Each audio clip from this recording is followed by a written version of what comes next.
You are about to embark on a journey of discovery through the rich and fascinating history of classical Greece. You'll become fully immersed in the painstakingly detailed world built for Assassin's Creed Odyssey, which you are free to explore at your own pace, without any danger or time pressure. For a directed experience, take one of the many guided tours curated by prominent historians and archaeologists. Along the way, exchange words with some of Greece's most famous historical persons. The classical Greece you are about to explore is at the peak of its glory. This period is synonymous with grand accomplishments of the physical and the mental. Architectural marvels which still stand today dot its landscape, while towering achievements in philosophy, political systems, and art still influence our modern society in profound ways. We hope you become engrossed in the dazzling riches of ancient Greece and welcome you to your visit.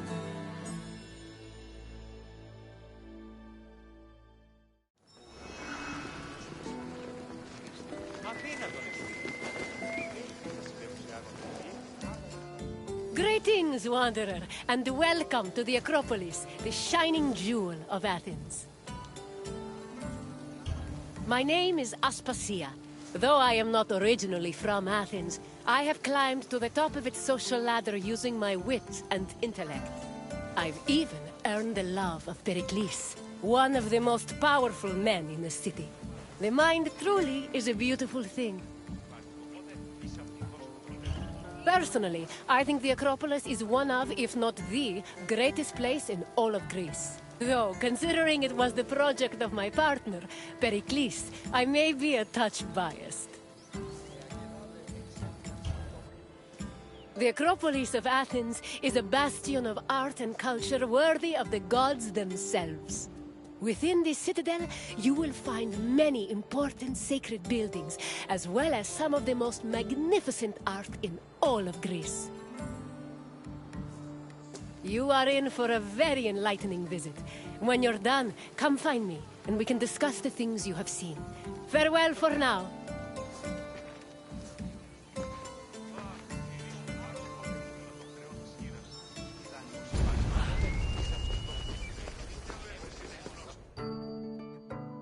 The Acropolis has gone through many changes in its long history. It began as a simple rock, was settled as early as the Neolithic period, and then became a fortress in the Mycenaean period. Stone buildings started appearing in the 7th century BCE. But the famous structures whose ruins remain visible today date mainly from a period of construction in the 5th century BCE. The location of the Acropolis is closely tied with Athens' foundation myth. Supposedly, it was the site where Athena and Poseidon competed for the city's patronage. This connection gave the Acropolis a sacred aura, and it was considered the religious heart of the city.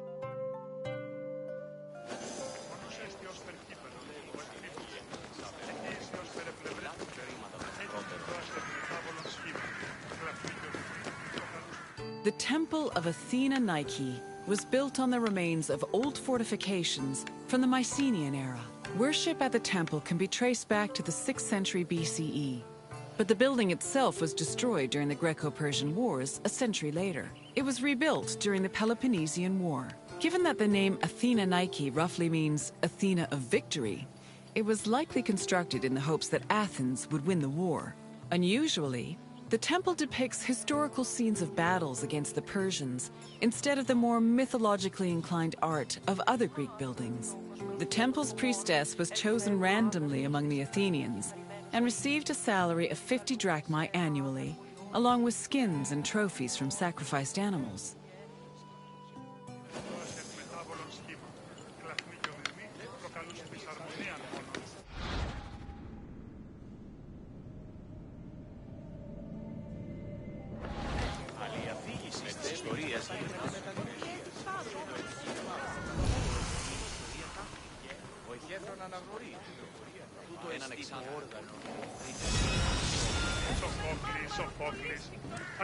The Acropolis was built up over a long period, due in no small part to its partial destruction during the Greco-Persian Wars. It was in the 5th century BCE, though, that the Acropolis received its most significant improvements. This period was an extremely prosperous time for Athens, both financially and culturally. With a booming economy bolstered by trade and the Lavrion silver mines, Pericles, the leader of Athens, financed a huge project to rebuild the citadel. He enlisted the help of renowned artists, like the sculptor Phidias, as well as the architects Iktinos and Callicrates. Together, they erected buildings like the Parthenon and the Propylaea Gateway. Pericles' goal was to make the Acropolis into a glorious monument to the gods and to mortal Athenians.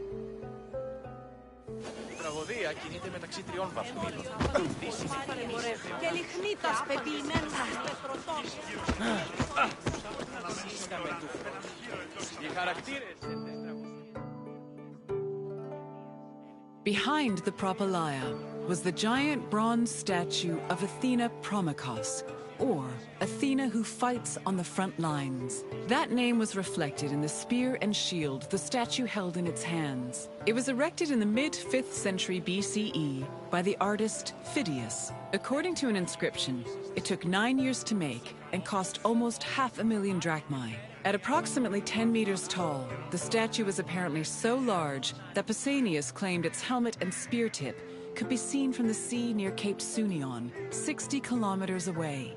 The ornamentation on the statue's shield was engraved by the metalsmith Nis.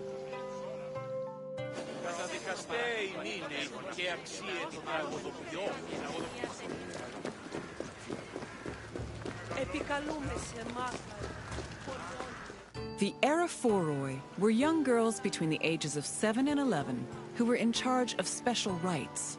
A list of 4 girls was drafted by the Assembly of Citizens, from which the High Magistrate, the Archon Basileus, chose 2 to serve as Aerophoroi for the year.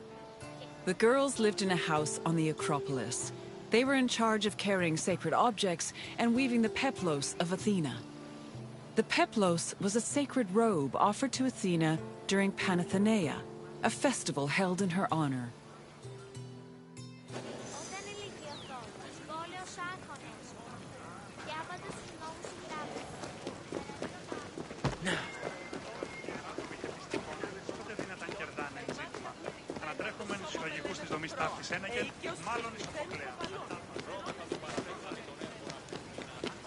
The Erechtheion was an atypical temple. It was dedicated not only to Athena Polias, but also to Cecrops, the mythical founder of Athens, his son Erechtheos, and even Poseidon, the sea god who challenged Athena for possession of the city. The temple was divided into sections. The eastern part housed a statue dedicated to Athena, while the western section jointly belonged to Poseidon and Erechtheos. Meanwhile, King Cecrops' grave was believed to be under the caryatid porch. Under the temple was a crypt that was said to contain the sacred snakes of Athena. The snakes may have had a sweet tooth because the priestesses of Athena allegedly fed them honey cakes.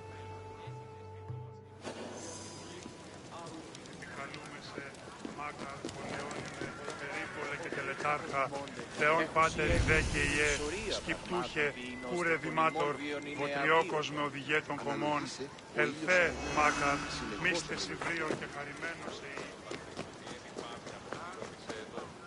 Ωρα πλήσμονες κλεφτριδίονες. Μεγαλώνει με Θεά, Μεγαλώνει με Θεά, μεγαλώνει με αγλαώνει και πολύ ορφωνία και πιστόνια.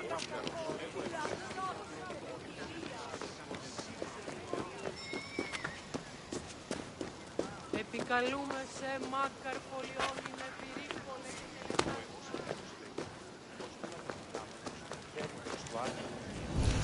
Αλεμπόρου δείτε, με τα βράδυ ή να πωλήσει. Περί τίνων κοσμημάτων σήμη λέγεις?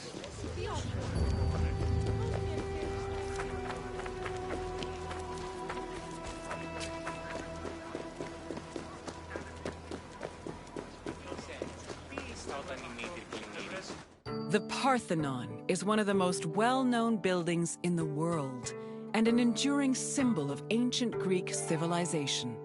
While it is located on the Acropolis, the building is not a traditional temple. It was built by the sculptor Phidias and the architects Callicrates and Ictinus as a great monument to the glory of the city of Athens. That glory is evident in its many carvings. One of the most carved monuments in Greek architecture, the Parthenon's decorations depict several mythological scenes. These include the birth of Athena, her fight against Poseidon for the patronage of Athens, the gods' battle with the giants, and the procession of the great Panathenaea.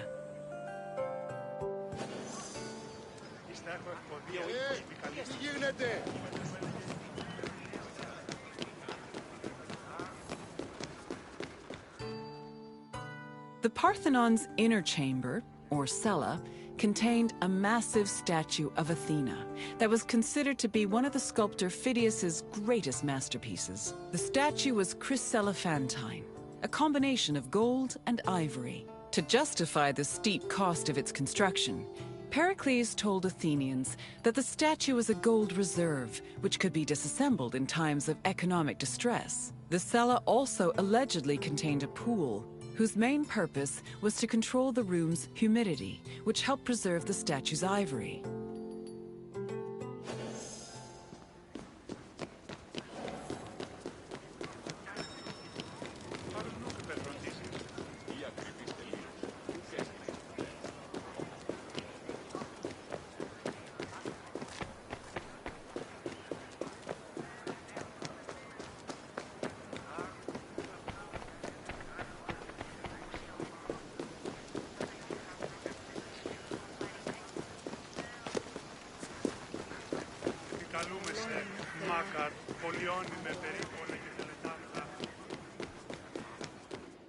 Athens' treasury was located in the Parthenon, where it was believed to be protected by Athena herself.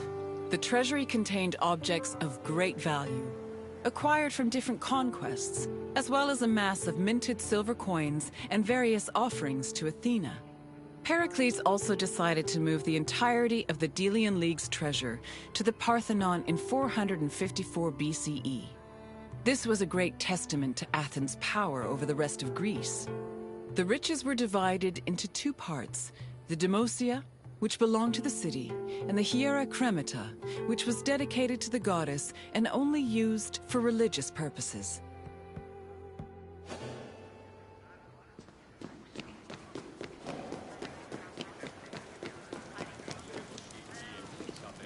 And what did you think of the Acropolis? It truly is quite something, isn't it? A sacred sanctuary and an architectural marvel, all in one. If you have any questions, don't hesitate to ask.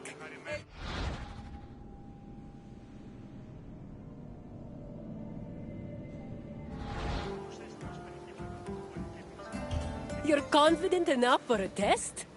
Very well. Let us see how much you know. Which two gods competed for Athens' patronage? Correct. It was Poseidon and Athena who fought for Athens' patronage. As for who won, the answer is in the city's name. On to the next question. Who sculpted the statue of Athena in the Parthenon? Correct. The renowned sculptor Phidias made the statue, which was considered one of his masterpieces. And now, the final question.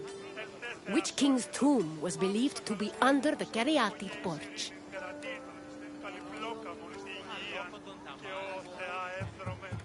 That is correct. Cecrops was the mythological first king of Athens, and his tomb was said to be under the Erechtheion. It seems you know much about this place. Well done, wanderer. As you wish. Hopefully we will see each other again soon.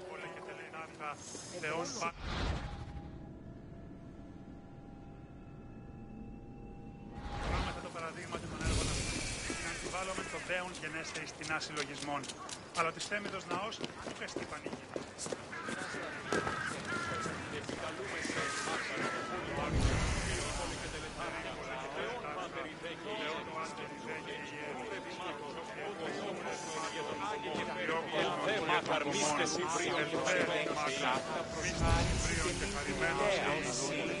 Και ο ήχος χορηγία στην υπίστηση. Είμαι το σου το προσθετή. Γέννητα θεωρώ. Κατέχεις ωραίο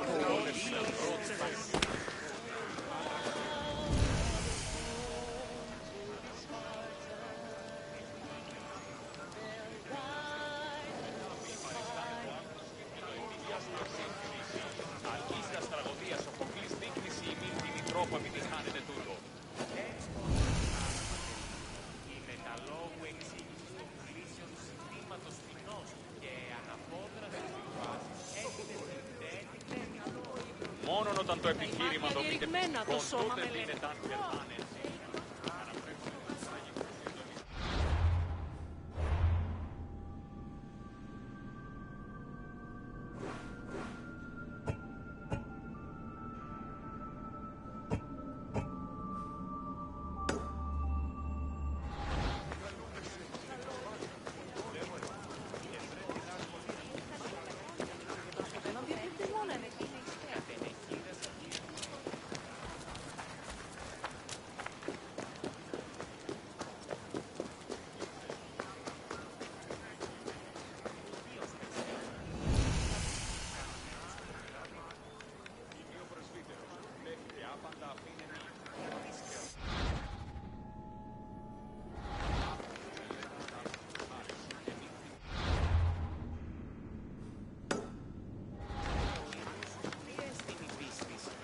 Το σου το προσδεχτεί.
με θεά. Με καλαγωδία ανέρεση λαότη.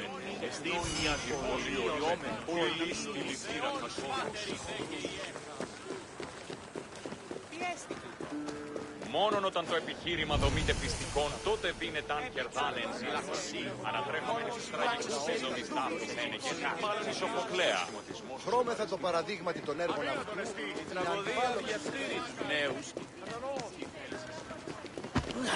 Επικαλούμε σε Μάκαν, πολιώνυμε, περίπολε και τελετάρχα, θεών πάτερ ιδέ και ιέ, σκυπτούχε κούρε δημάτων, φωτριόκος θεών.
Η τραγωδία κινείται μεταξύ τριών βαθμίδων.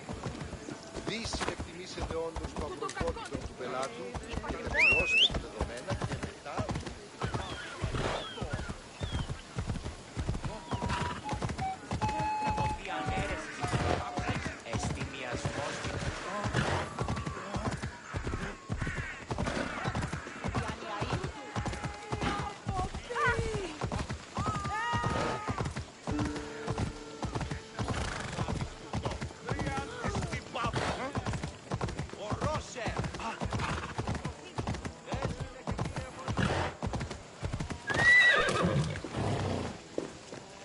Επικαλούμε σε, Μάκαρ, Πολιόνιμε, Πυρίπολε και Τελετάρχα, Θεόν Πάτερ Ιδέ και Ιέ, Σκυπτούχε, Κούρε Δημάτορ, Βοτριόκοσμο οδηγέ των κομμών.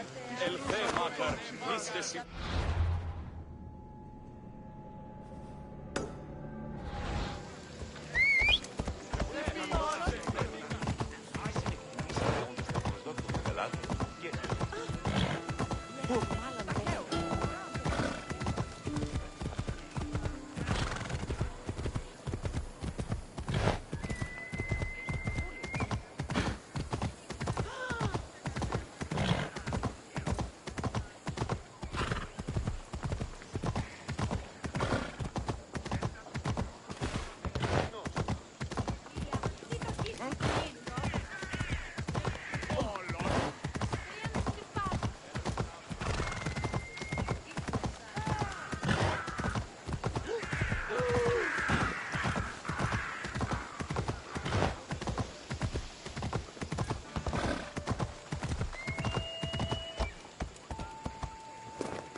με οδηγέ των κομμών.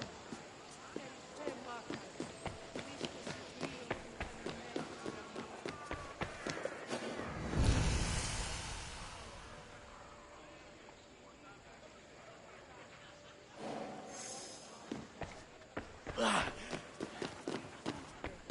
Κούρε δημάτων, ελθέ Μάκαρ, μίσθεση βρίων και χαρημένων.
πίσω τόπος.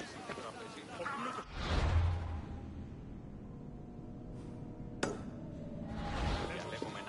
Οι εξαδέλφοι αποκτήσατε πολλά του χρήματα των πρώτων.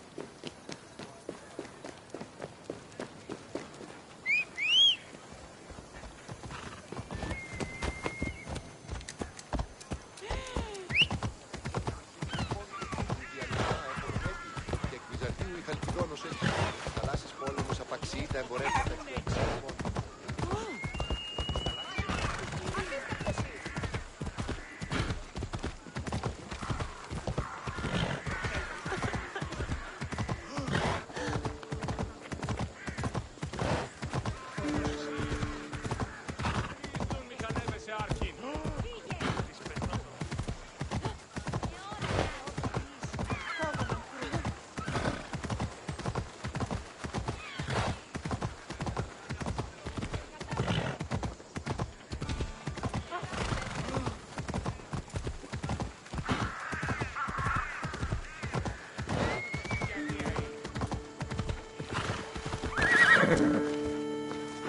Ούκ έχω τόσα αυτά χρήματα.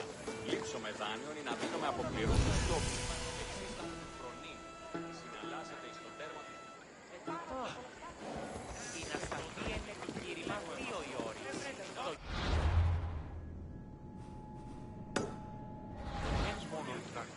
Αλλά γιατί του το παιδεύεις?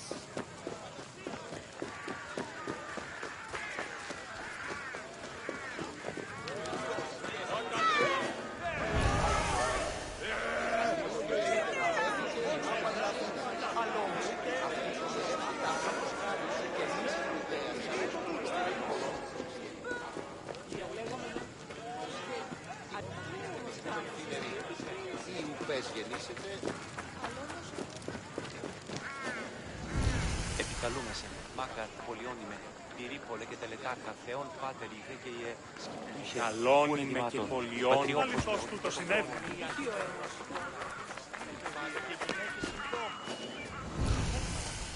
Τούτο ούκο της εγγύσετε. Ως περουσούκ εργάζεστε εδώ. Μη τόσο ικανός όσο η μέτερη άπαρτη. Ουδή συνεργάσει με τέρι σου τους έτρος. Η εργασία βρει άνελα το θύνα ικανό. Καλούμεσαι, Μάκαρ, πολιόνιμε, περίπολε και τελετάρχα, θεών πάτερ ιδέ και ιέ, σκυπτούχε κούρε δημάτων, ποτριόκος με οδηγέ των κομμών, ελβέ, Μάκαρ.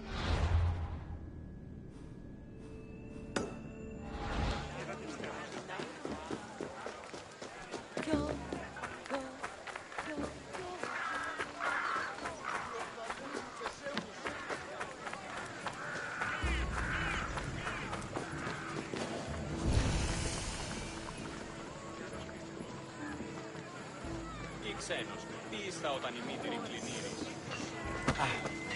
Είμαι διαβαίνονται επιβλημένα.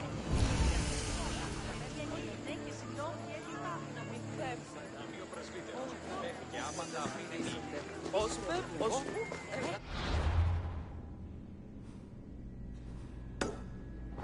Αυτός εδέσει τάφτα του Στα θαλάσσης πόλεμος απαξιεί τα εμπορεύματα του εξωτερικού.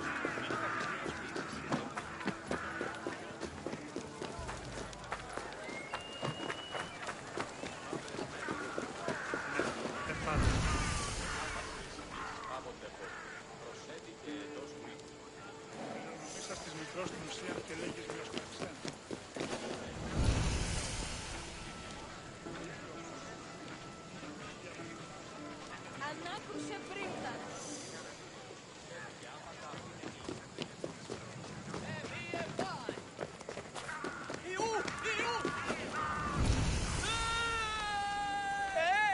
Εις κάπρος, είναι μεταξύ των συμπτήρων και εις από την στήρα αλεωμένη. Το κρέας γίγνεται φερχάκιον και πολύ άδομο.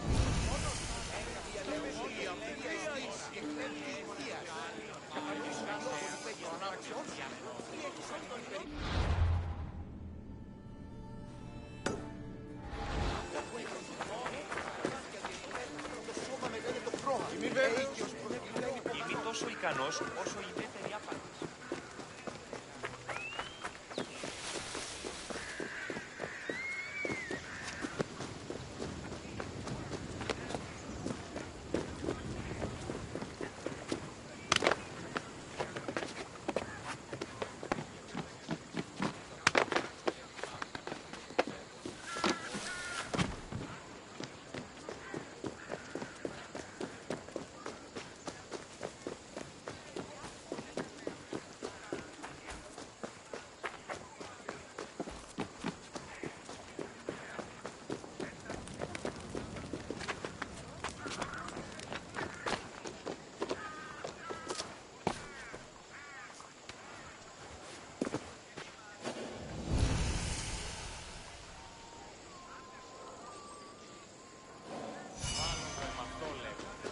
Μάλλον αυτό θύστη. Λέγονε μ' αυτό.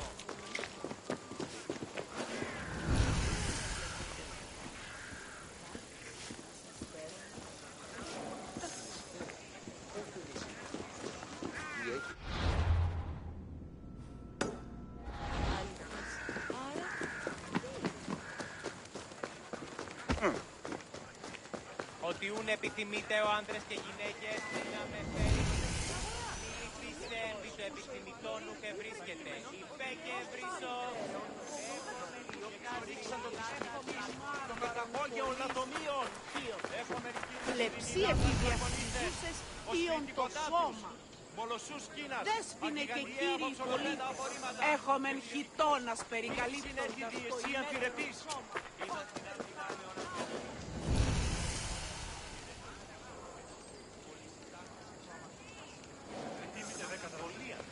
Μη οράσω ψυχαντικός γιατί θες. Παρεμπορεύματα. Το ύπον συμπεριαγγείων, Δεινά του τον γίνονται ανασφαλισμένα.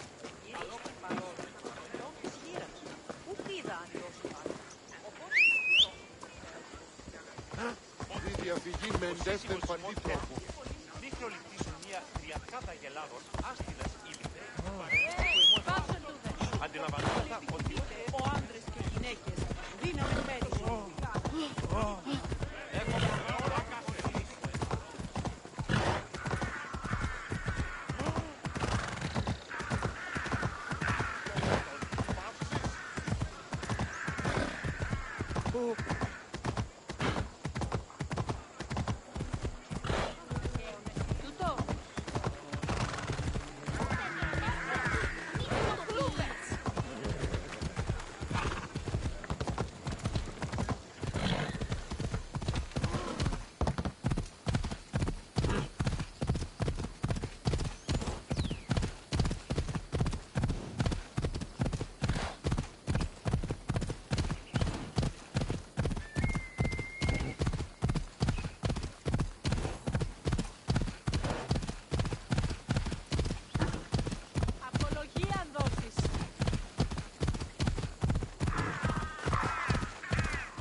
διαμείνεσαι βραχύτημα.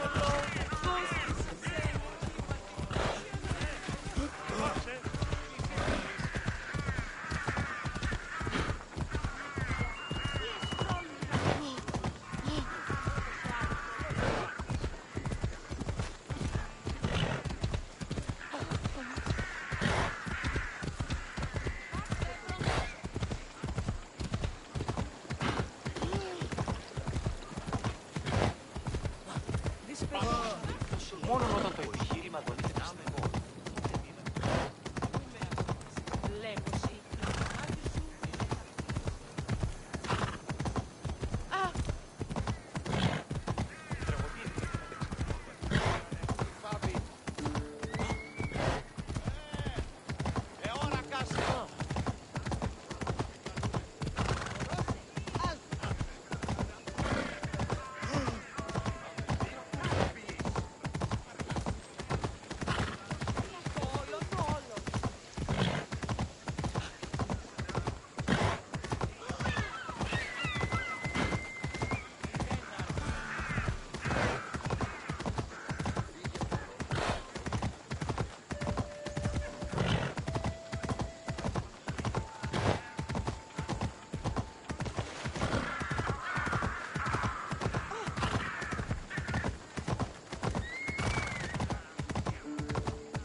Παρίας και λιχνίτας με ποιημένους τους πετροτόμις και εξορίστα.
Λέξωση την εμία επιθυμία και ως αύριο εγγύησε ότι... Λέξωση την εμία επιθυμία.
Ευράξ πατάξ. Πού δυνάμει να συνευρέσει του τρόπου των φωτών Τι γίνεται? της Ιουνίκου.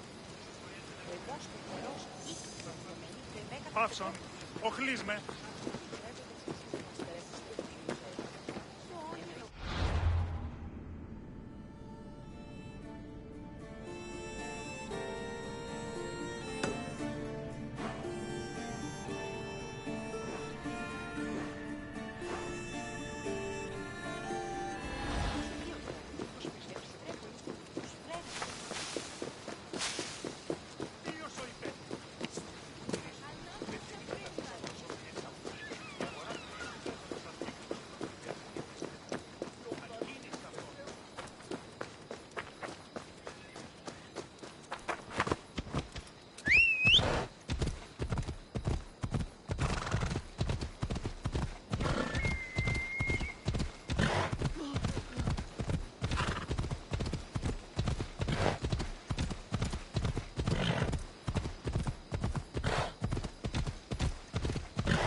Αγλαώνει με θεά.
Όλες σας το νουν.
Αγωνιστίδη!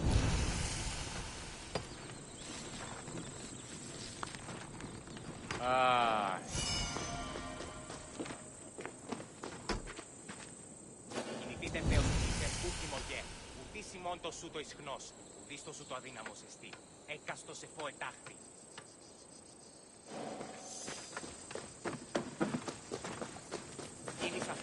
Γίνεις αυτόν.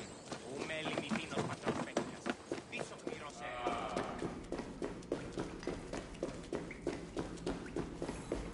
Κινηθείτε θεός εκεί σε ούκη μογέ. Ουδείς ημών το σου το ισχνός. Ουδείς το σου το αδύναμος εστί.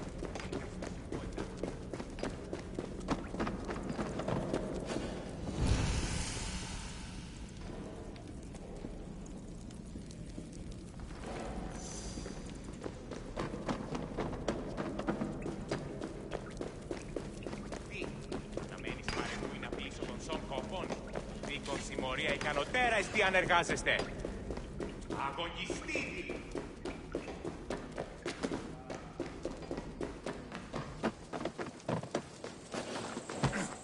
Κινηθείτε θεός εκεί.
Εργάζεσαι! Εργάζεσαι!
Μάκαρ, Πολιόνινε, Περίπολε και Τελετάρχα, Θεόν Πάτερ Ιδέ και Ιε, Σκυπτούχε.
Welcome, traveler, to the ruins of Mykine.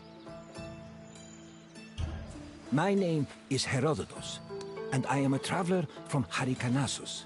I retrace the cause of various events, such as wars and great calamities. I describe what I see and record what I'm told, all with the aim of providing a better understanding of why these things occur. Look for me to introduce you to many sites. It is humbling to stand in the remnants of such a great civilization. Looking at these ruins, I am reminded that the past is never as far behind us as we think. These are the ruins of Mykine, center of the old Mykinian civilization.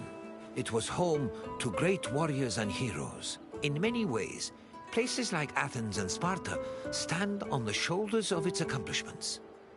This tour will take you through its ruins and introduce you to its most important monuments, revealing its history in the process. I hope you enjoy yourself. I'll be waiting for you at the end of your visit.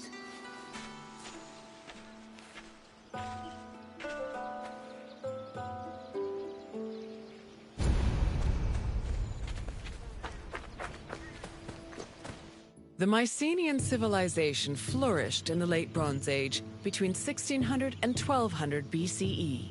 During this period, it was mainly located in the Peloponnese and central Greece. Mycenaeans were known for exploring distant lands. Notably, they battled the Hittite allied city of Walusa in a conflict that was believed to be the inspiration for Homer's Trojan War. But the Mycenaean people didn't only travel to fight.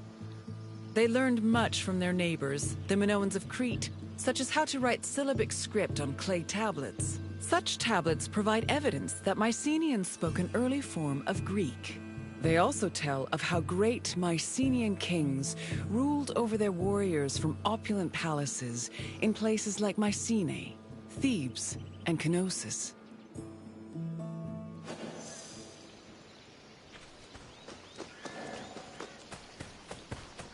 The entrance to Agamemnon's citadel, or the Lion Gate, is one of the most iconic monuments in Mycenae. It is impressive for both its height and for the intimidating rendering on its relief, which depicts two lions standing on either side of a column.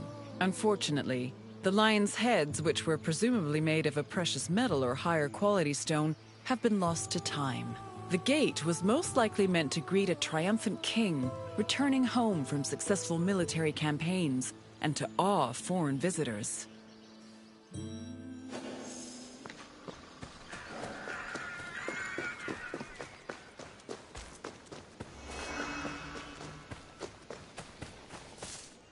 When these shafts were discovered by archaeologist Heinrich Schliemann in 1876, he believed the 6 gold-filled graves to be connected with the family of the great king Agamemnon, even going so far as to proclaim a gold mask he found within to be the death mask of Agamemnon. However, this was refuted by later excavations, which showed that the 19 bodies buried in the shafts dated back to a few hundred years before Agamemnon was even born. In fact, at the time of the bodies' burial, the Lion Gate and the citadel walls had not even been built yet. It's estimated that the people in the graves were members of the first Mycenaean dynasty. The graves later became a place of worship for Mycenaean kings, who raised walls to protect them.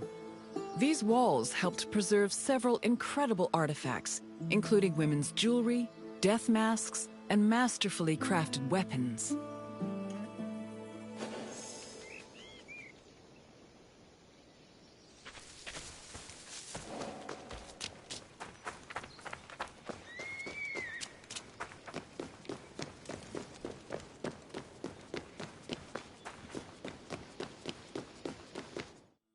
By 1250 BCE, Mycenae was at the height of its power, and its living quarters and workshops were numerous. Houses were built everywhere, from the top of the palace's hill near the king's residence, to the slopes and terraces within the walls, to the nearby hills outside the citadel. At one point, the citadel's walls even had to be enlarged to make room for more quarters. The people who lived inside the citadel were those with high status in either the military, religious, or administrative sectors of the kingdom.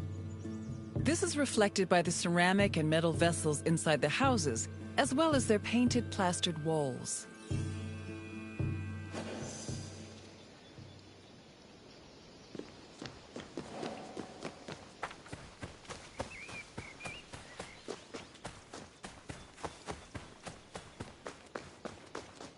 A traveler seeking an audience with the king would have first ascended a steep ramp from the Lion Gate to the citadel's summit. Here, they would have walked into the palatial complex through a grand entrance called the Propylon.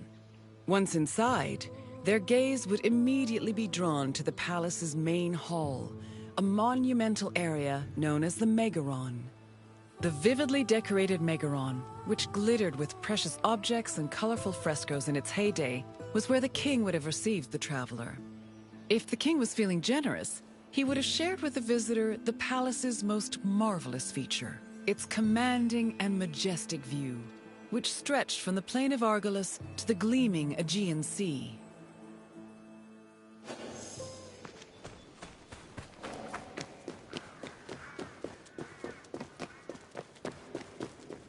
It was in this palace where a legendary Mycenaean king like Agamemnon would have held court. According to Homer and other poets, Agamemnon led the Greeks in the sack of Troy. Stories say that he was a fearsome warrior on par with Achilles, but also an overly ambitious and arrogant ruler. He sacrificed his own daughter, Iphigenia, to convince Artemis to grant his ship's passage to Troy. After conquering the city, he returned to Mycenae with mounds of riches, and a Trojan named Cassandra as his concubine. Agamemnon's wife, Clytemnestra, was not pleased with her husband's sacrifice of their daughter. She plotted to murder her husband out of anger. The plot was successful, and, depending on the version of the story, Agamemnon was either murdered in his bath by Clytemnestra or killed by his cousin Aegisthus during a banquet.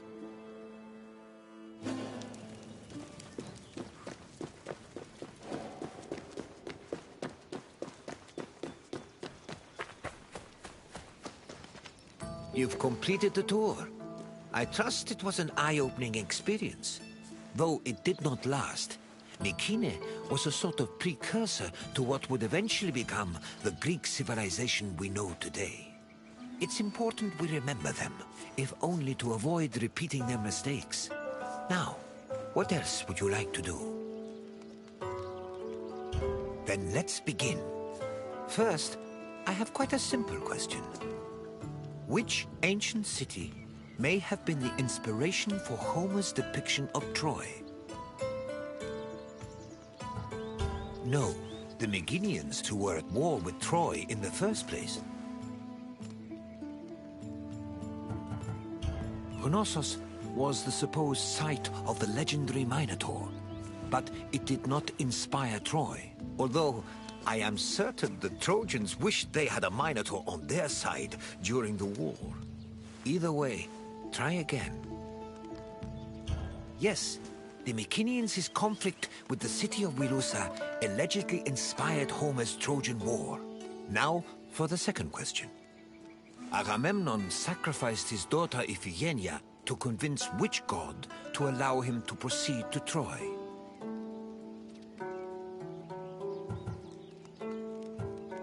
Yes, Agamemnon sacrificed Iphigenia to reconcile with Artemis, who then allowed his ships to pass to Troy. Now, one last question. What was the name of Agamemnon's Trojan concubine?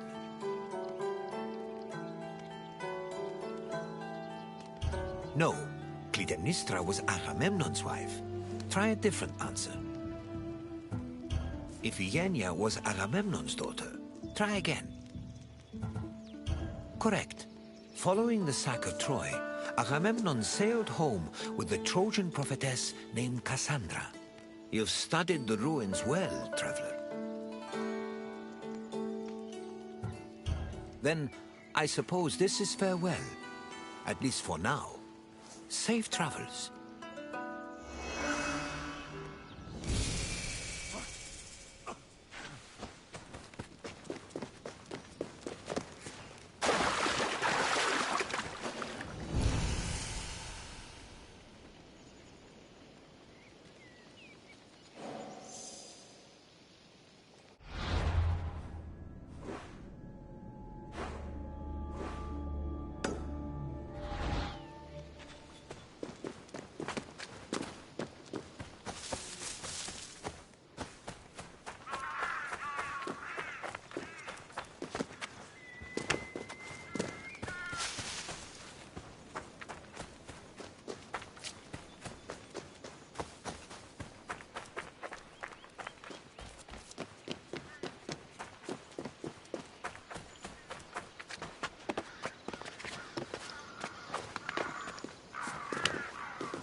Μάλλον το είμαι αυτό, λέγω, Φε.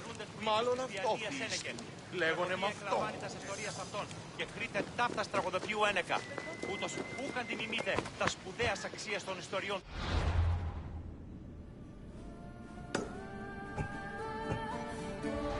Καταδικαστέα ημίν και ετικαία αξία των τραγωδοποιών. Κινηθείτε ευθέως εκείσε.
Φαντασίαν πλέον.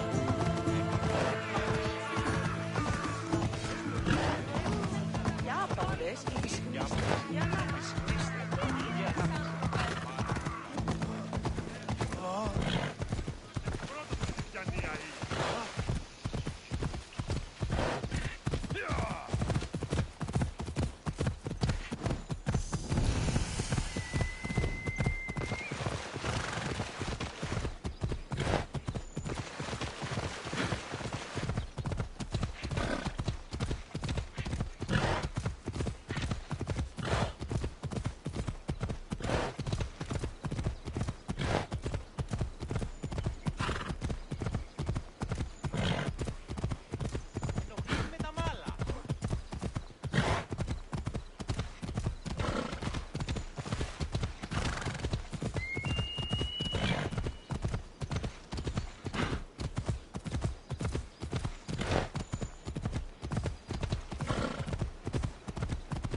πυρήπολε και τελετάρχα, θεόν πάτερ ιδέ και ιέ, σκυπτούσε, κουρε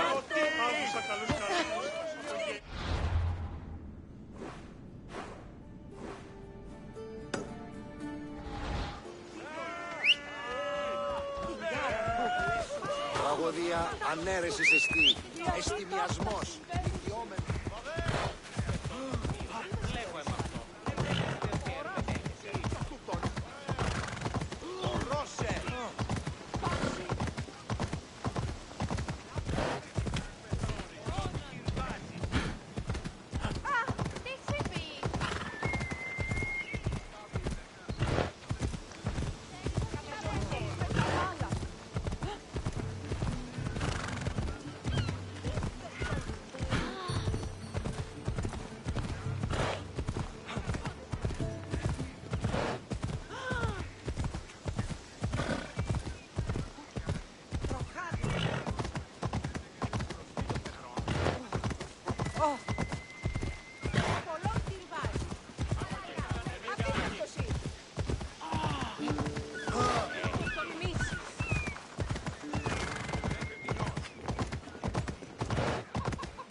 Σίου βασανιώσε, διατάξει τους αλήτας δώσυνση εν ισχυρόν πνίγμα, τιμωρήσου άπαντας, ουδεμίαν απίθεια, ουδεμίαν.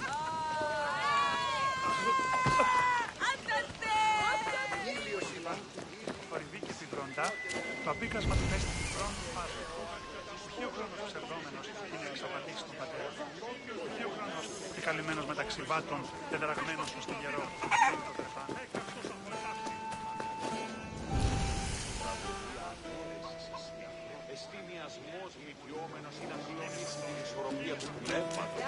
Τας γυναίκας διαπέχεσθε πόρο ταύτης, το αυτό και της δούλης. Τους νέους δι διδάσκεσθε τα επιμηχανήματα αυτής, ή να ή της ή αναγνωρίζειν ταύτα. Ο νέας ναυκή επιθεάζει τους θεούς, θεοκλητός ούτως ώστε η πατήρ της προϋποφεύει μη ο αρτηγενής ιός ανατραφής γίνει τραγωδοποιός. Άλλιον έστεστε.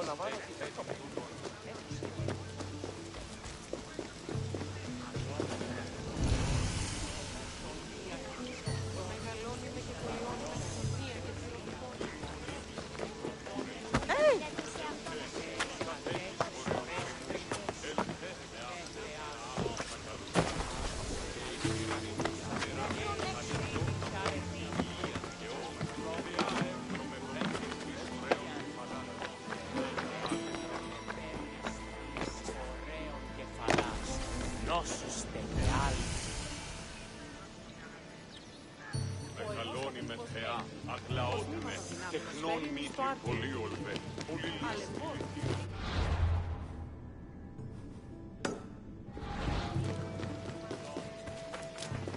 Μάλλον το εμαυτό λέγω φεύγει. Μάλλον αυτό θείστημη λέγονε με αυτό.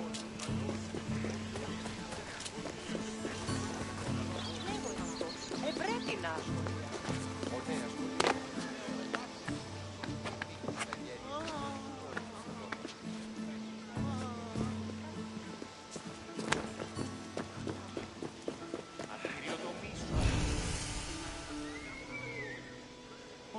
Ουχή, καταλήγει.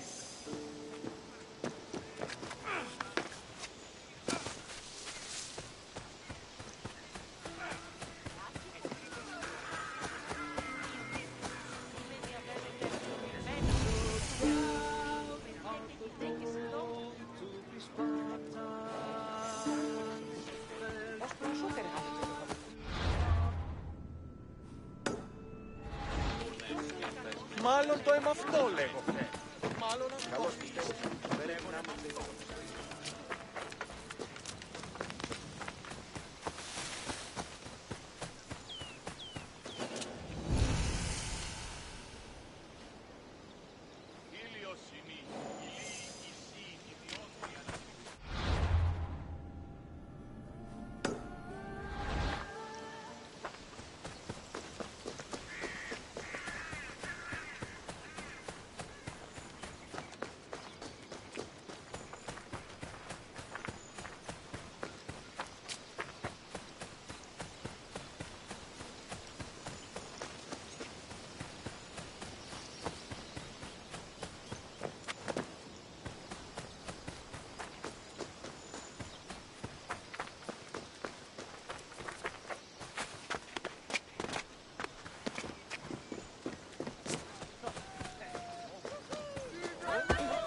Welcome, friend, to this especially sacred part of the Olympian sanctuary.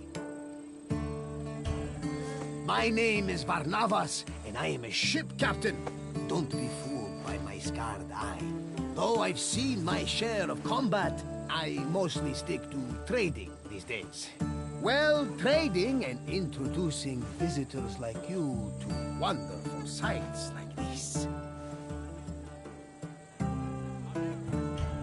This place is practically vibrating with divine energy.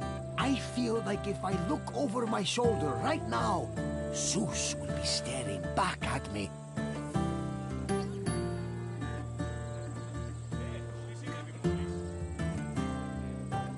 The sanctuary of Olympia was dedicated to Zeus, king of the gods. It had close connections to the divine, as you will see very soon. I'll come find you when you're done, and we can talk about what you've learned.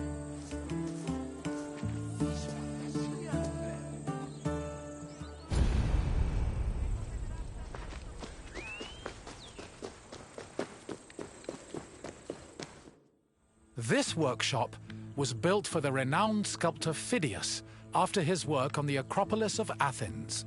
In 435 BCE, Phidias came to Olympia to begin working on the great chryselephantine statue of Zeus. He died 5 years later, shortly after completing his masterpiece. This grand statue would become one of the 7 wonders of the ancient world. Phidias's workshop was located right next to the Temple of Zeus. Its structure has been well preserved, mostly owing to its conversion to a church in the 5th century CE. Archaeologists have also discovered lots of ancient materials in the surrounding area, such as casting molds and sculpting tools. The most famous artifact, however, is a cup bearing an inscription that aggressively states, "I belong to Phidias."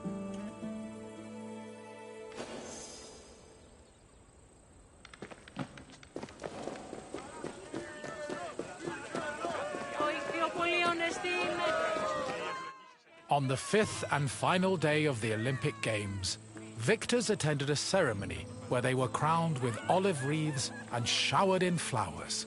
The crowns came from the sacred olive tree of Zeus, which was planted near the god's temple. A young boy trimmed the branches with a golden sickle before giving them to the Hellanodikai to turn into wreaths. After the crowning ceremony, it was time for great feasting and celebration.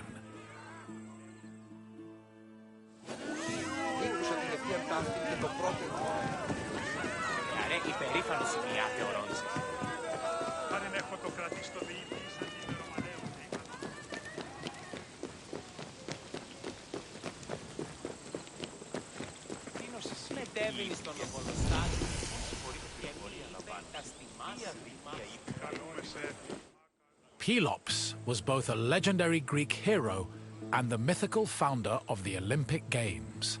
According to legend, Pelops fell in love with the beautiful Hippodamia. Her father, Oenomaus, the king of Pisa, disapproved of their union. Having once heard a prophecy that he would be killed by his son-in-law, Oenomaus was known to challenge his daughter's suitors to chariot races, killing them when he won. Still, Pelops was determined to win Hippodamia's heart. Before the race, he enlisted the help of Poseidon, who gave him a golden chariot with 4 winged horses. Pelops was able to win both the race and the hand of his beloved, while Oenomaus was dragged to death by his horses. The start of this famous race was depicted on the eastern pediment of the Temple of Zeus. Επικαλούμεσαι Μάκαρ πολιώνυμε. Μεγαλώνυμες και πολιώνυμε.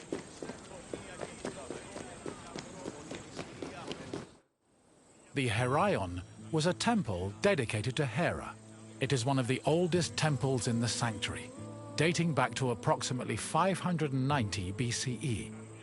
The structure included columns painted with images of women who won the Heraia, an athletic competition made up of running events.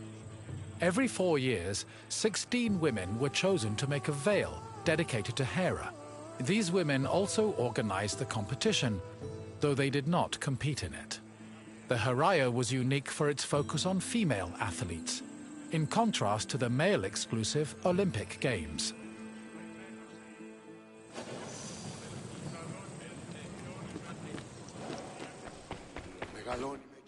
Hera was the goddess of women, marriage, family, and childbirth. She ruled Mount Olympus as Queen of the Gods, along with her husband and brother Zeus. Many mythological stories paint her as being annoyed at Zeus's many lovers and illegitimate offspring. In Greek art, Hera is usually depicted as matronly and regal, often wearing a crown or sitting on a throne. She is also sometimes seen holding a pomegranate, a symbol of both fertility and death. Hera's cult was very popular across Greece, and Olympia even minted her image on its coinage.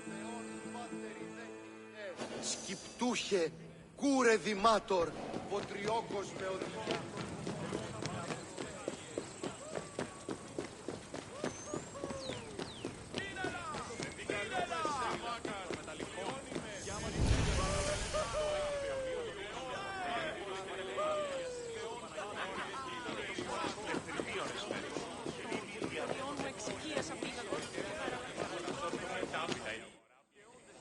One of the highlights of the Olympic Games was a ceremony that took place on the third day of the festival.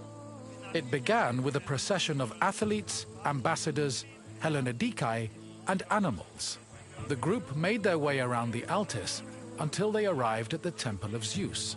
Then the animals were brought in front of the altar of Zeus and offered as a sacrifice. This sacrifice was known as a hecatomb, a word that originally described the sacrifice of 100 oxen. During the hecatomb, the bones and legs of the animals were burned and carried to the top of a mound of ashes from previous sacrifices. Meanwhile, the meat of the animals was saved for a large banquet held later in the evening.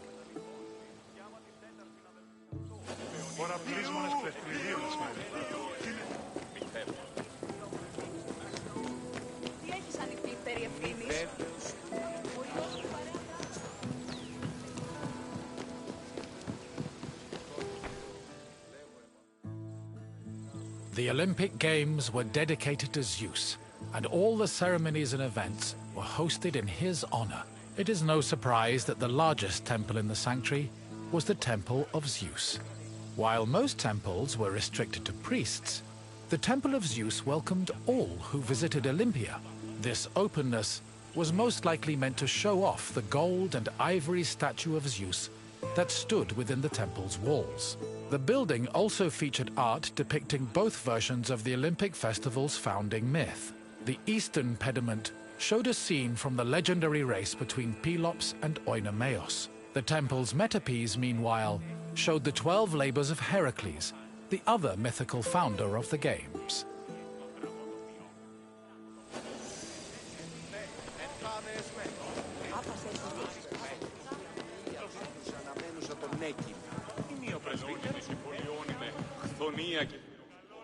Zeus was the god of sky and thunder, and king of the Olympians. He ruled the world from his home on Mount Olympus. The child of Cronus the Titan, Zeus overthrew his father and cast the Titans out in a great battle known as the Titanomachy. He had children of his own with his wife Hera, including Ares, Hephaestus, Hebe, and Eileithyia. He also had many children without Hera, much to her consternation, but there are too many to list here. Zeus was believed to have control over the lives of mortals, as his many epithets attest to. For example, his title Horkios made him a keeper of oaths, while Xenios was the name conferred to him as a protector of hospitality.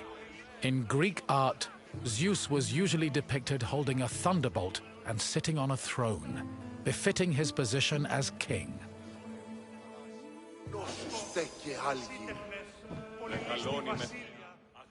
The Temple of Zeus was home to the chryselephantine statue of Zeus, one of the 7 wonders of the ancient world. The statue, made of gold, ivory, and wood, was sculpted by the renowned artist Phidias. At 13 meters tall, it was as impressive looking as it was difficult to maintain.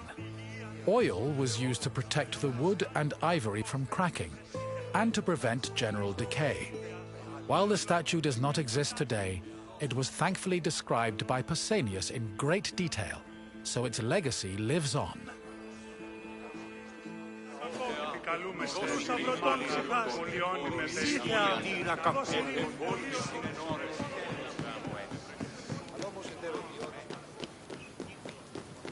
Hello again!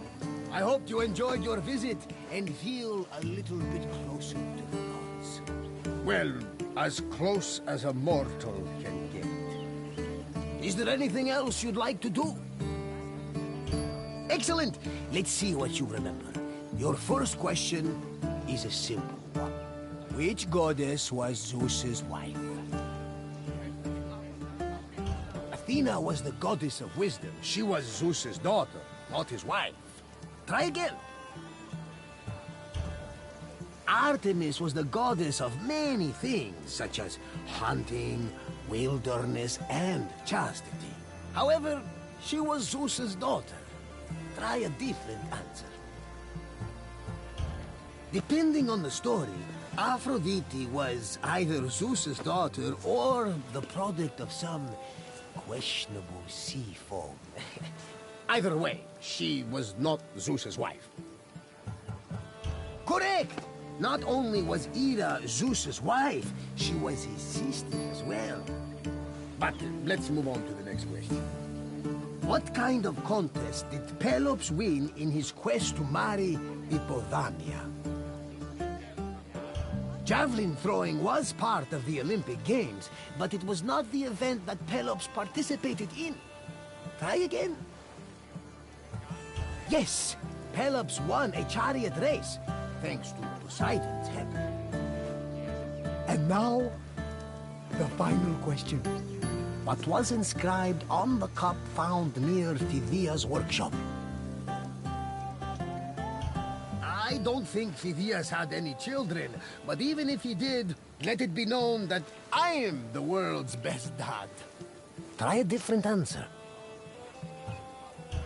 Phidias was a great sculptor, but I don't think he was arrogant enough to advertise the fact on the cup. Try again.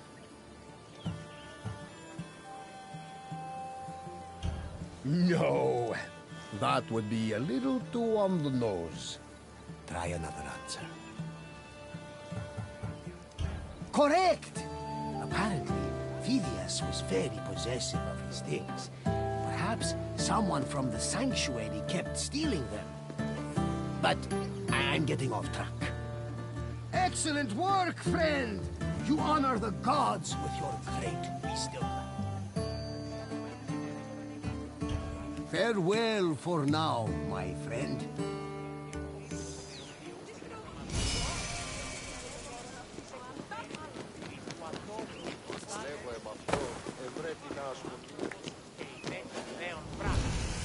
Έναν εξάδελφο και όνας ορεσίλιουση. Λέγει ούτως ότι η συμμορία του η ακατάσταση λογικού νου. Ο λογικός νους αντίκειται την τραγωδία. Και εν τη συγκρούση ταύτη, ως περτής και άλλος ο λογικός νους νικήσει. Καταδικαστέα είναι η γέρση εκ των τραγωδιών.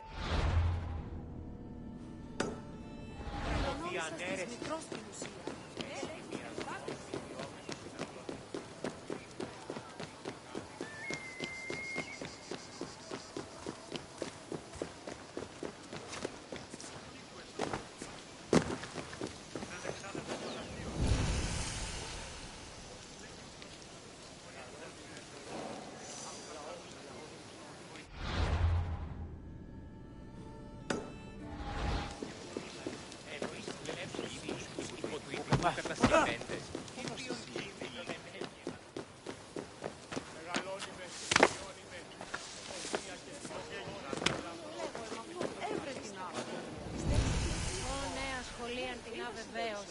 Τι είναι με μήκη στα γέννητα, τη σχολή προποδών έχει.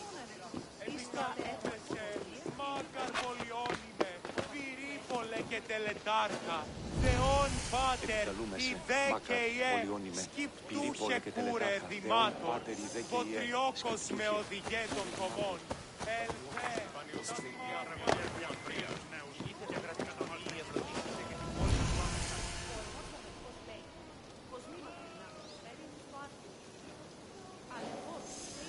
Τραγωδία ανέλευση. Θεωρώ. Κατανοώ ότι επικαλούμεσαι, Μάκαρ, Πολιόνιμε, Πυρίπολε και Τελετάρχα, Θεόν Πάτερ ιδέ και ιέ.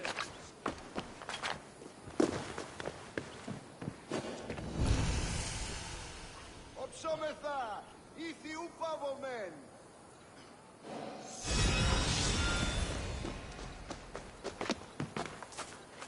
Εγεννήθην τυχηρός.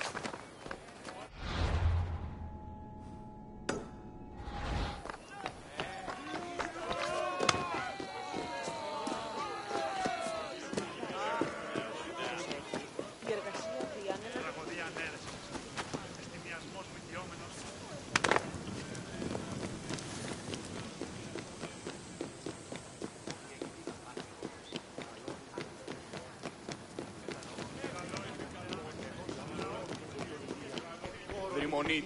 Επόλβησιν εν ώρες, γλαυκό, ευρεσίτεχνε, πολυλίστη βασίλεια, ο εολόμορφε και αγιοτάτη.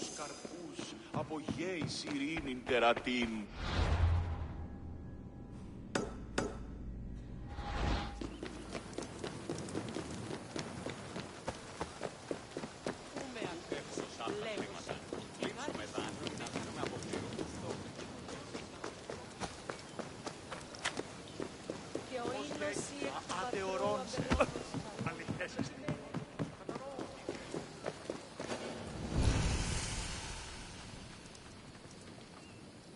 Δυσπετώ το βίο.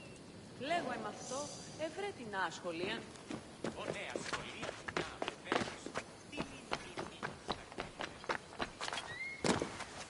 Βαβέ, τούτους τους όνους μαστιγού, ακαταπαύστος, μαστιγού. Ουέ, οι ποιήσεις με...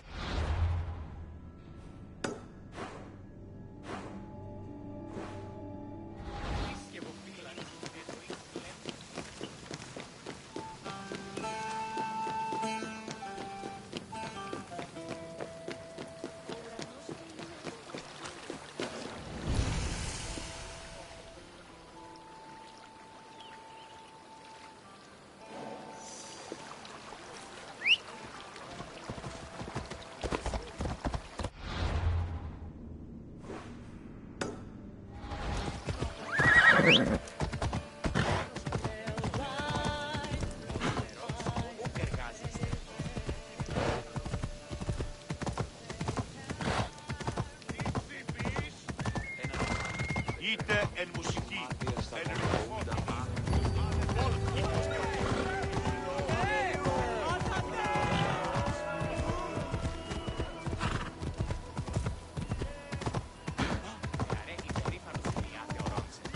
χάριν έχω τον κρατήσω λίγα σαν την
Ήρθε, εις έτερος μέγας αθλητής εις πορείαν μεγίστων εισέρχεται. Ονόματος του φήμη διαχέσεσθε πέραν των αγώνων που τονεί.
Βαβέ, τούτους τους όνους μαστιγού.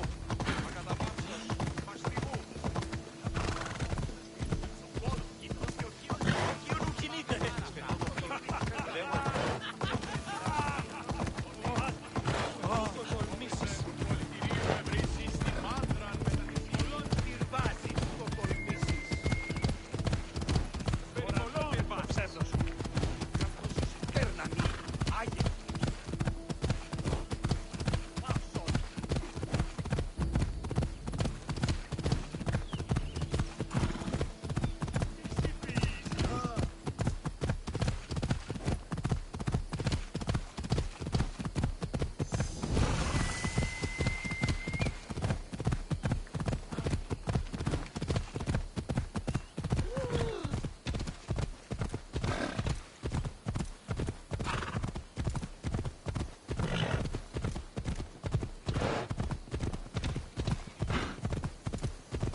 Greetings, wanderer, and welcome to the Agora of Athens. I love this Agora. Where else could you find a common fish merchant and an extravagant jewelry seller within a few feet of each other? It's that kind of variety that makes city life so rich and exciting. The Agora is the beating heart of any Greek city. It is a place where all types of people may gather, from citizens and foreigners to magistrates and philosophers.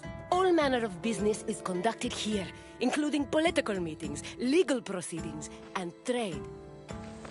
When you finish exploring, come find me, and we can talk more. See you soon, wanderer.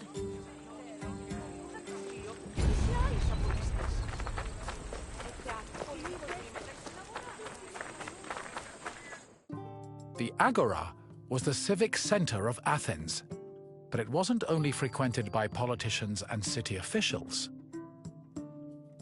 The area housed a market where people could purchase food and other goods from merchants. It was also frequented by philosophers, who used the public space to establish schools and pass on their teachings to students. Religion had its place as well. Temples dedicated to Hephaestus and Apollo were located in the Agora, along with the altar of the 12 gods and the monument of the eponymous heroes.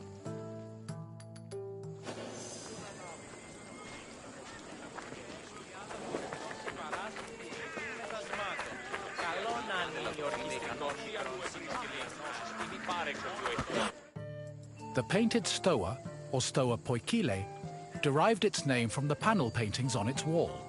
The paintings were created in the 5th century BCE by famous artists like Polygnotus and depicted Greek military victories like the Battle of Marathon. The stoa served as a public meeting place for citizens, but it was especially popular with philosophers who used the space to pass on their teachings. In 301 BCE, the philosopher Zeno of Kition chose the stoa poikile as the location for his school of philosophy, the appropriately dubbed Stoicism.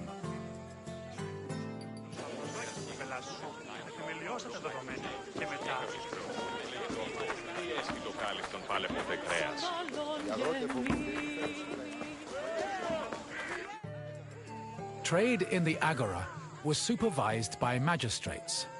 There were 5 agoranomoi, who kept order in the market, controlled the quality of goods, and collected market dues. This provided revenue to the city and helped pay the magistrates and those in charge of maintaining order. The market benefited everyone. Customers bought what they needed, merchants made their living, and city officials received the money they needed to keep the wheels of democracy turning.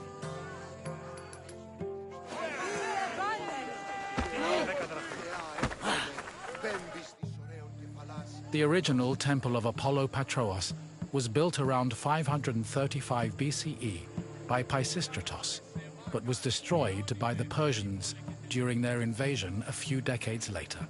It long remained in ruins, except for the altar, which was left standing as a reminder of the Persian sacrilege. Eventually, a new temple was built in the 4th century BCE. Inside was a statue made by Euphranor, the same artist who painted in the Stoa of Zeus. The temple held special significance in Athens, as it was connected to the origin of the city's people. The name Patrous, meaning fatherly, referenced the belief that Apollo was the father of Aeon, founder of the Aeonian Greeks, from whom all Athenians are descended.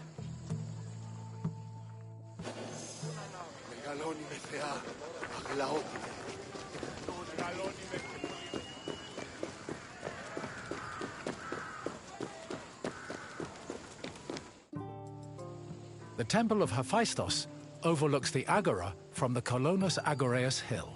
Today it is one of the best preserved temples in Greece, owing to its conversion to a church in the Middle Ages. But while this transformation preserved the structure, it also damaged the surrounding sculptures. The temple was dedicated not only to Hephaestus, the god of metallurgy, but also to Athena Ergane, goddess of arts and crafts. Nearly every part of the Hephaestion was lavishly decorated with depictions of famous mythological events, like the labors of Theseus. The Theseus scenes gave the temple the nickname Thesion, a name that lives on today as a city district in Athens.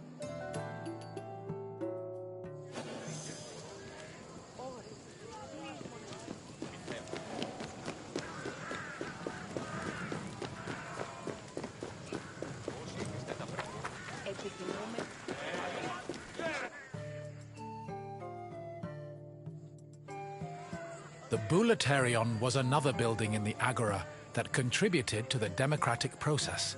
It housed the Athenian Council of Citizens, the Boulei. This council of 500 was composed of 50 members from each Greek tribe, all of whom served a one-year term. They were chosen by lot from among citizens over 30. Every month, one group of 50 was chosen to lead the Boulei's executive committee, the Prytaneis. The Prytaneis met every day of the month and called meetings of the full council in the Bouleuterion, where they spent their time discussing bills.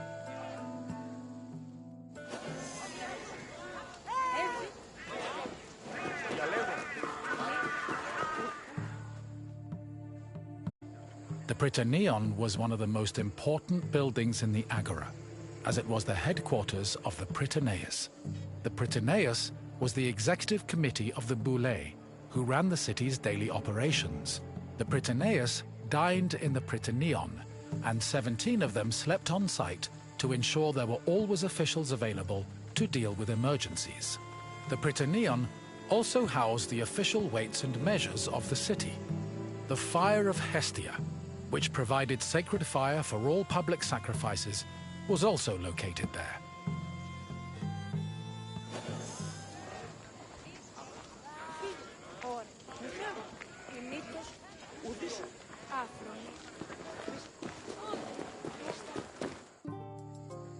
The Heliaia was the most important court in Athens and was presided over by a group of judges called Heliasts. Judging was a regular part of an Athenian citizen's life, with trials happening almost every day. Heliasts were chosen randomly based on two factors. First, that they were on the official list of 6,000 potential Heliasts. Second, that they were present at court on the day of the trial.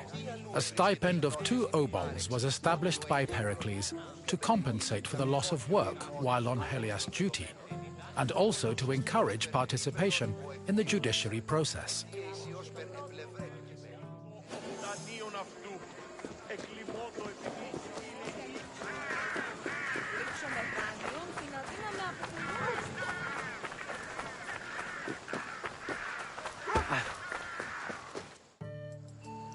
In the Agora, an Athenian could buy and sell many different products. The permanent retail market was divided into sections according to the category of merchandise.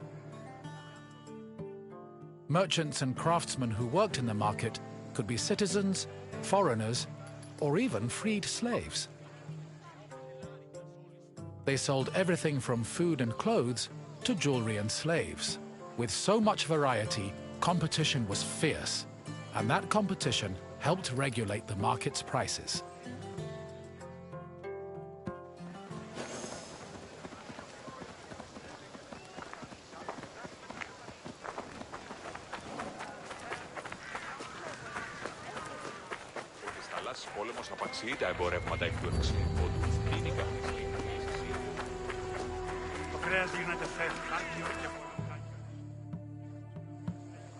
The Heliaia wasn't the only court in Athens.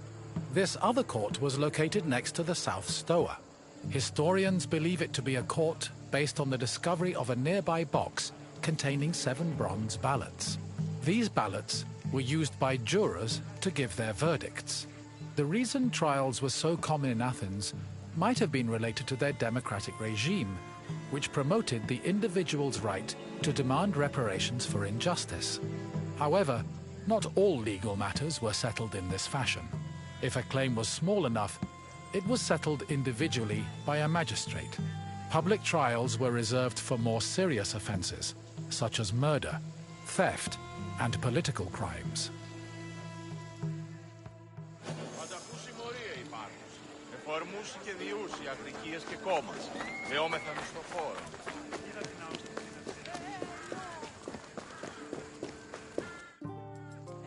The mint was where the city made its coinage. It is believed that Athens' mint was in the city's agora, as modern excavations have turned up small disc-shaped pieces of metal used to make coins. Much of the silver required for minting coinage came from the Lavrion silver mines.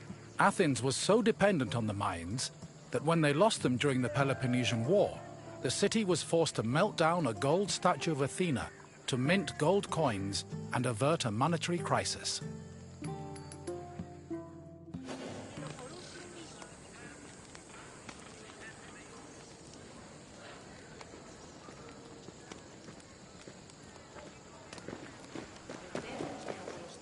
You have now experienced the Agora, following in the footsteps of countless Athenians before you.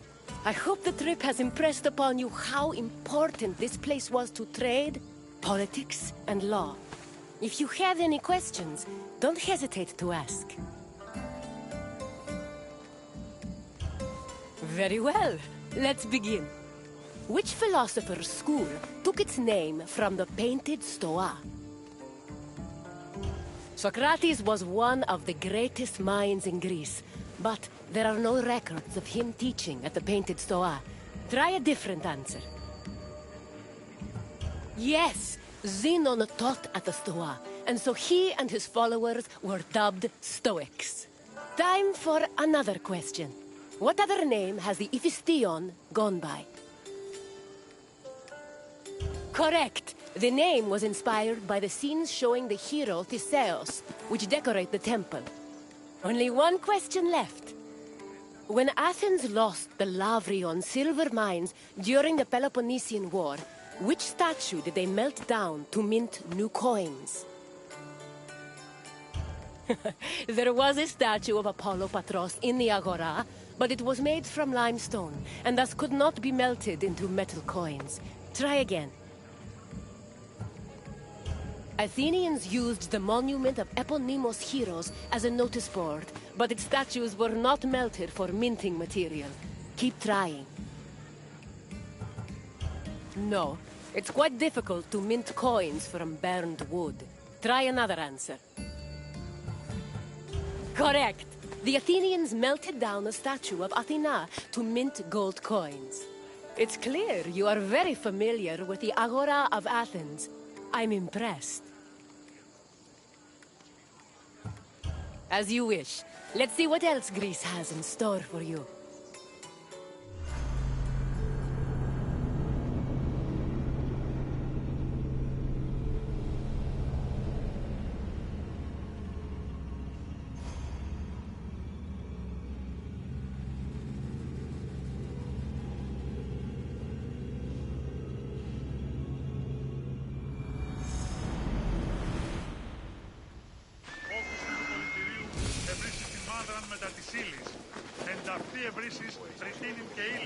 Here, visitor, and welcome to this sacred site.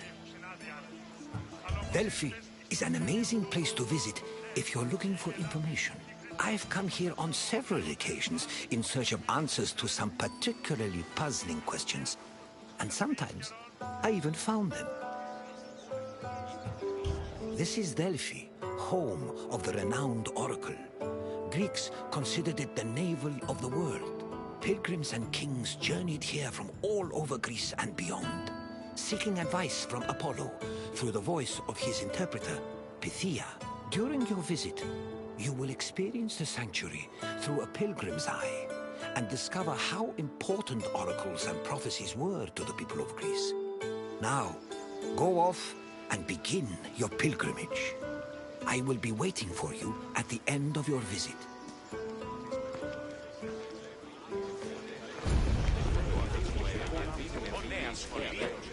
On their journey to the Temple of Apollo, pilgrims walked this sacred path up Mount Parnassus. The summer sun beat down hot on their backs. Along the way, They took in the magnificent monuments, treasuries, and statues that adorned the road.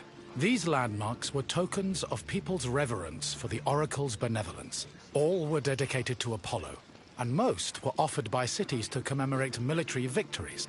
The monuments represented not only their donors' piety, but also their power and wealth. The sanctity of Delphi has endured to the present day, and visitors still take this very same route.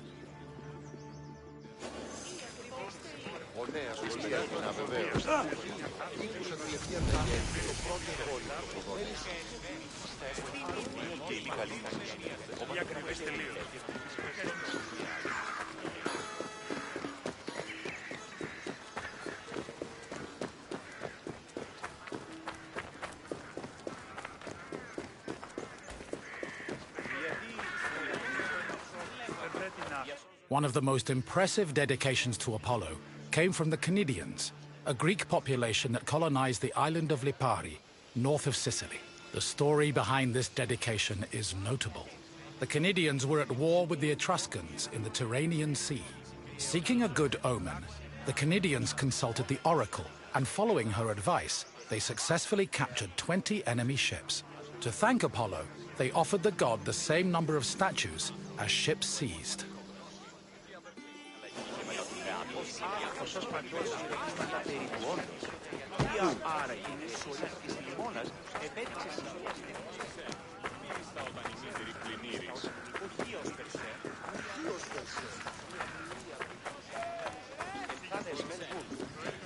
Next to the Naxian Sphinx stood a simple structure to display offerings from the Athenians, most of which were spoils of war. In particular, these offerings, called ex-votos, were prows of sunken Persian ships. The Athenians built the portico after their naval victory over the Persians in 478 BCE.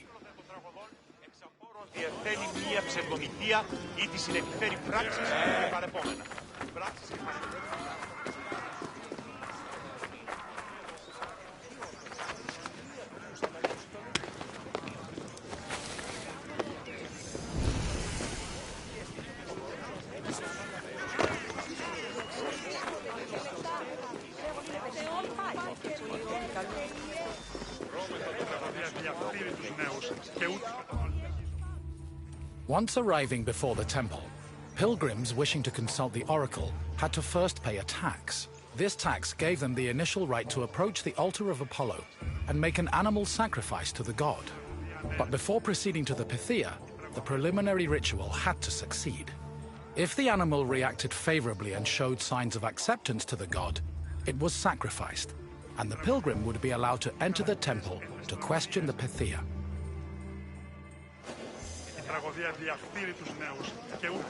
At last, we arrive at the Temple of Apollo, where the oracle relayed her prophecies. The temple was the final destination of those seeking an audience with the Pythia, and its appearance matched the majesty of its purpose.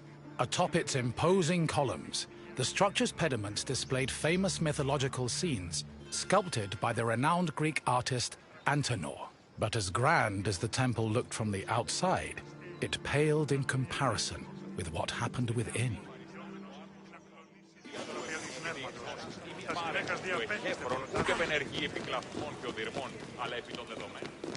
Prophecies were given in the most restricted part of the temple, the Adyton, by a chaste woman known as the Pythia.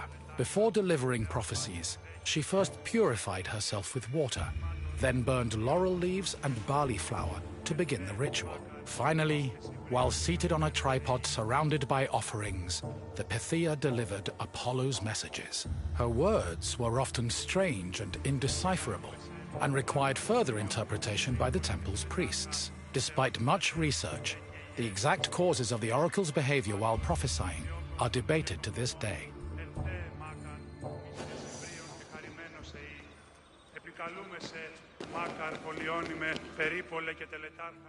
Myths say that while searching for an oracle who could impart their words to mortals, Apollo established a sanctuary on Mount Parnassus. Apollo took over this site by slaying its sinister guardian, the snake-like Pytho.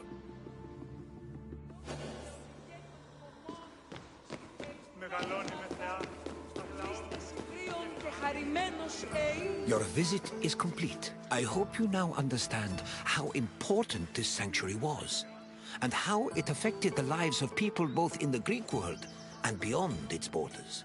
To be honest, I could speak about Delphi all day. But what would you like to do now?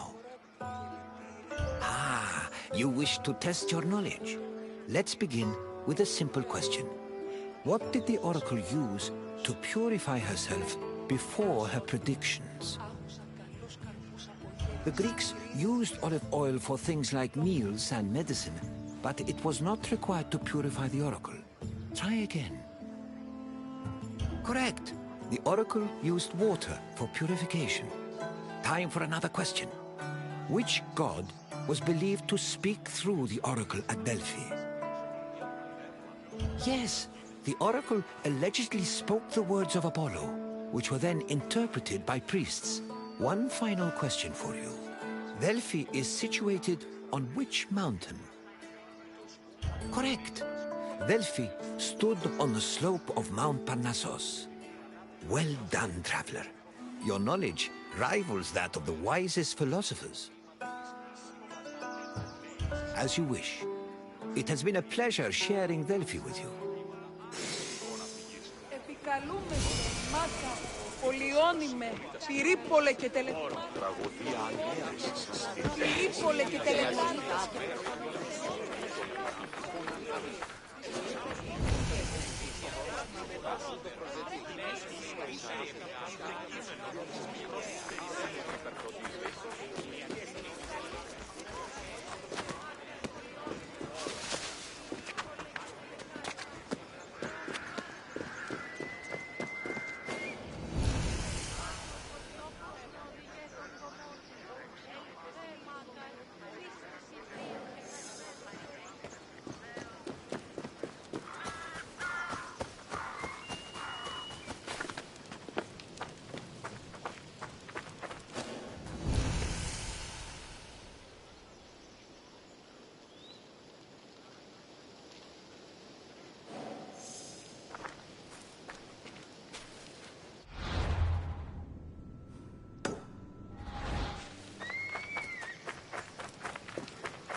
Μεγαλώνει και πολιώνει με. Ο ενός αδελφός λέει.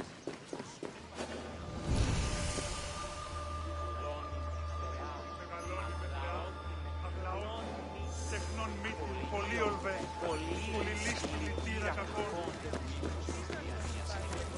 Η τραγωδία εκλαμβάνει τας ιστορίας αυτών και χρείται ταύτες τραγωδοποιού ένεκ. Ούτως ούκ αντιμιμείται τα σπουδαίας αξίας των ιστοριών τούτων. Επιμηχανάται ταύτας και πρόσωπα.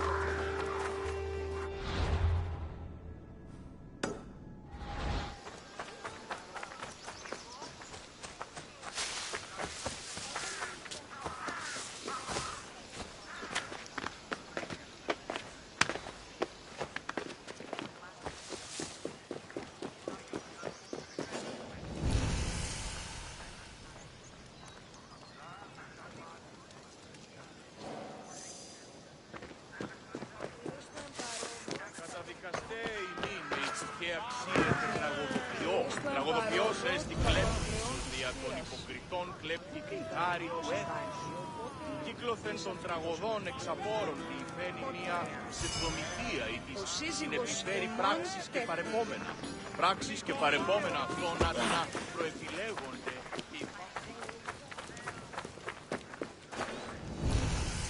Ξένος, ποιήστα όταν η μύτη πλημμύρης. Ποιος περσέ, μία μίλια πίτνουσα αναμένουσα τον μύτη.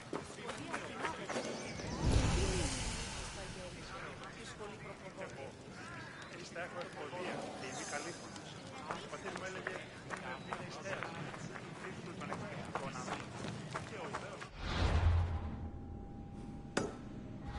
Τα δεσμένους.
Εργάζεστε!